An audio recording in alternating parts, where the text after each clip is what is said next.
একসময় গ্রাম বাংলার প্রতিটি গৃহস্থালীর নিত্যসঙ্গী ছিল বাঁশ ও বেতের তৈরি ডালা, কুলা, ঝুড়ি, মোড়া আর চাটাই। তবে কালের বিবর্তনে প্লাস্টিক পণ্যের বাজার দখল, কাঁচামালের মূল্য বৃদ্ধি এবং আধুনিকতার চাপে আজ হারিয়ে যেতে বসেছে শত বছরের পুরনো এই কুটির শিল্প।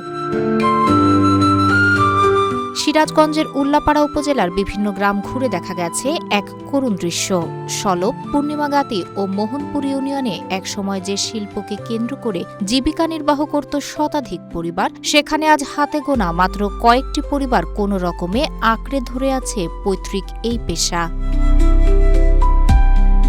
কারিগরদের অভিযোগ, বাজারে প্লাস্টিকজাত পণ্যের সহজলভ্যতা ও কম দামের কারণে বাঁশ ও বেতের পণ্যের চাহিদা দিন দিন তলানিতে ঠেকছে। একই সঙ্গে কাঁচামালের চড়া দামের কারণে উৎপাদন খরচ উঠানোই এখন কঠিন হয়ে পড়েছে। ফলে জীবনযাত্রার ব্যয় সামলাতে বাধ্য হয়ে অনেকেই পরিবর্তন করছেন তাদের বাপ-দাদার পেশা।